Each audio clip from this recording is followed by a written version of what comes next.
by the way, the IMF, the World Bank, intimately tied with U.S. empire. The U.S. military even admitted in documents that were published by WikiLeaks that they're financial weapons of the U.S. military, the IMF and the World Bank. So now what they're doing instead, by reimagining them, and they're having it basically be a direct weapon of the bankers.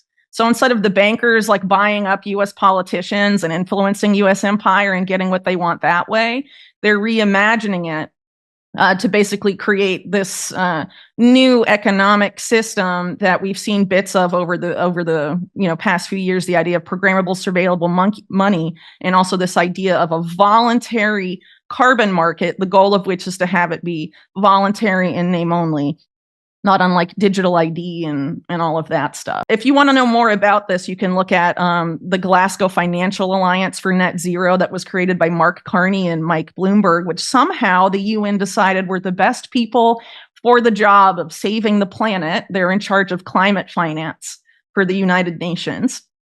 The stop and frisk New York mayor billionaire from Solomon Brothers, Mike Bloomberg, and the former head of the Bank of England and Bank of Canada, and former Goldman Sachs guy, Mark Carney. That's who's saving the planet for the UN. They're the ones reimagining this, the whole multilateral development banking system. And part of this involves this carbon market play where the World Bank, along with Google and some other actors, are developing climate wallets. They're designing it. It's designed to run on, I believe, the Chia network, which is the guy that invented BitTorrent, his new project. And they claim to be sort of like a net zero blockchain, I guess.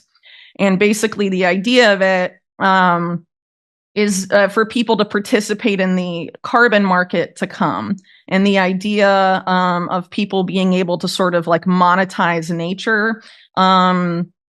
And there's a whole lot of stuff going on with carbon credits and carbon markets right now. And it's a very murky legal area. And I'm very concerned about it because there's this whole mentioned but relatively unexplored issue of so-called carbon rights, where the person that buys the carbon credit can get rights to the carbon in the forest the credit represents. Does that make sense? Yes. So like, I buy a carbon credit in this forest, this Colombian rainforest, and now I am potentially the owner of the carbon in those trees, so I can decide what happens to that carbon.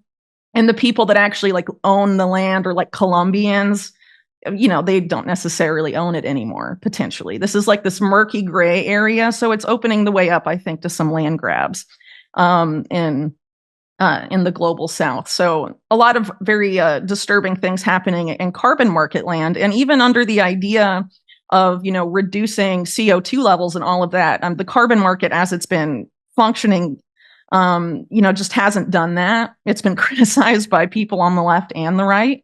And then there's been time and time again, it's been revealed by even mainstream media that up to 90% of all carbon credits on the market right now are completely worthless and meaningless. So it's basically like the junk bond scandal of the 1980s again. And what's interesting is that the person that invented carbon markets and carbon credit trading is a guy named Richard Sander, who worked at Drexel Burnham Lambert, the junk bond scandal bank of the 1980s. He was a senior vice president until he was brought in by the George Bush Sr. administration to apply free markets to environmental issues for Bush Sr.'s EPA, and then was contacted by this like Rockefeller oligarch guy who was at the UN named Maurice Strong to develop the same solution for carbon. And he's also the father of derivatives of financial futures, which of course helped explode in 2008.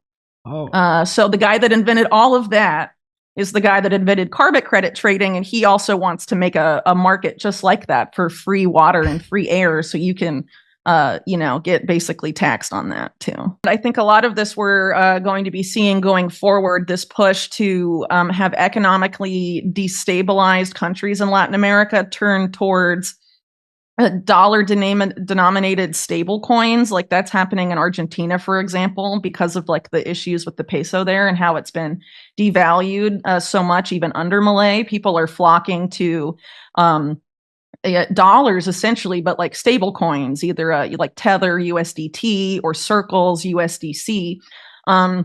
And this whole crypto ecosystem in Argentina is pretty much, largely managed by this one particular network that's intimately tied to the satellite company I was talking about. They're all tied up with this group called Endeavor, which Endeavor has an Argentina branch. They have branches really all over the world. They're based in the United States. Their board is chaired by Edgar Bronfman Jr. of the Bronfman family, which, if you're familiar with my books, is intimately tied to organized crime and basically the people behind Justin Trudeau. And another person on their board is Reid Hoffman, who's the co-founder of LinkedIn, who was a member, part of the so-called PayPal mafia. And probably the closest person in Silicon Valley to Jeffrey Epstein. Well, Reid Hoffman is a big funder of Democrat causes and the Democrats, but other members of the quote unquote PayPal mafia are very much supportive of Trump. For example, Peter Thiel was a big force on Trump's transition team, people that worked very closely for Thiel and Thiel's Palantir, basically directed all the early policy decisions and appointments of Trump's Department of Defense. And there's been a lot of connections, I think, still between PayPal mafia and Trump. And you have someone like Elon Musk also sort of posturing publicly